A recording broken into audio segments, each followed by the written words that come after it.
PV. Anwar എം.എൽ.എയുടെ ആരോപണങ്ങളിൽ എം.ആർ. അജിത് കുമാറിനെ സംരക്ഷിച്ച അന്വേഷണത്തിന് സർക്കാർ തീരുമാനം. ആരോപണങ്ങളിൽ സംസ്ഥാന പോലീസ് മേധാവി നേരിട്ട് അന്വേഷണം നടത്തുമെങ്കിലും അജിത് കുമാറിനെ ക്രമസമാധാന ചുമതലയിൽ നിന്നും മാറ്റില്ല. പത്തനംതിട്ട എസ്.പി. എസ്. സുജിത്ദാസിനെ സസ്പെൻഡ് ചെയ്യാൻ തീരുമാനിച്ചിരുന്നെങ്കിലും അവസാന നിമിഷം ചുമതല മാറ്റത്തിൽ ഒതുക്കി. പി.വി. അൻവർ ഉയർത്തിയ ആരോപണങ്ങളിൽ കർശന നടപടിയെന്ന് മുഖ്യമന്ത്രി പരസ്യമായി പ്രഖ്യാപിച്ചെങ്കിലും സമ്മർദ്ദങ്ങളിൽ സർക്കാർ പിൻവലിഞ്ഞു. ഡിജിപി ഷെയ്ഖ് ദർവേഷ് സാഹിബ് നേരിട്ടാകും അന്വേഷണം നടത്തുക. ഐ.ജി. സ്പർജൻ കുമാർ, ഡിഐജി തോംസൺ ജോസ്, എസ്.പിമാരായ എസ്. മധുസൂദനൻ, എ. ഷാനവാസ് എന്നിവരടങ്ങുന്ന സംഘമാണ് ആരോപണങ്ങൾ അന്വേഷിക്കുക.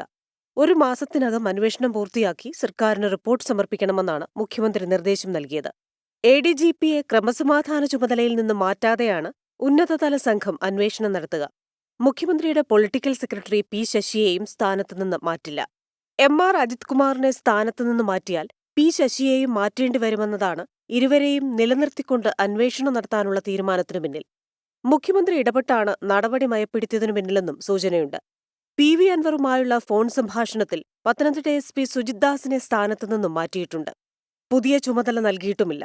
സുജിത്ദാസിനോട് പോലീസ് മേധാവിക്ക് മുന്നിൽ ഹാജരാകാനും നിർദ്ദേശം നൽകിയിട്ടുണ്ട്. സസ്പെൻഷനു മുൻപേയുള്ള നടപടിയെന്നാണ് സൂചന. 24 തിരുവനന്തപുരം.